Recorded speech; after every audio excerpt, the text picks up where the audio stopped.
Cederalon banjir bandang telah melumpuhkan perekonomian desa Monkelayu, Gandapura Biren. Sebanyak 150 hektar tambak udang yang menjadi sumber penghidupan utama warga rusak parah tertimbun endapan lumpur. Bencana yang terjadi beberapa waktu lalu itu mengubah seluruh kawasan tambak menjadi hamparan lumpur luas dengan ketebalan bervariasi dari 1 cm hingga 2 meter.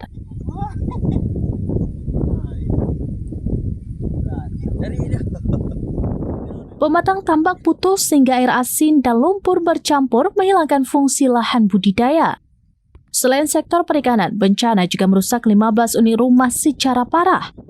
Puluhan rumah lain mengalami kerusakan ringan dan terendam lumpur setinggi 1 hingga 40 cm. Banjir juga membawa ratusan bongkahan kayu besar yang menumpuk di muara sungai di Dusun Panglima. Hingga Senin 5 Januari 2026, sekitar 75% kayu tersebut telah hilang, sebagian terbawa arus dan sebagian lagi telah diambil warga.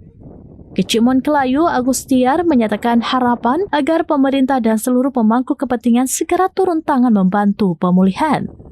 Tanpa intervensi yang cepat dan nyata, desa pesisir yang berbatasan langsung dengan muara sungai Kerung Pesangan ini dikhawatirkan akan menghadapi krisis ekonomi berkepanjangan pasca bencana. Inilah keadaan kampung kami, Desa Monkelayu, Kecamatan Gandapura. Di sini sekitar 90% mata pencaharian masyarakat yaitu adalah bertambah. Cuma dengan kondisi yang begini, mata pencaharian dari masyarakat di sini semuanya lumpuh. Karena banyaknya lumpur, jadi tidak bisa lagi bertambak, sehingga mata pencahariannya untuk penghasilan sehari-hari itu tidak ada.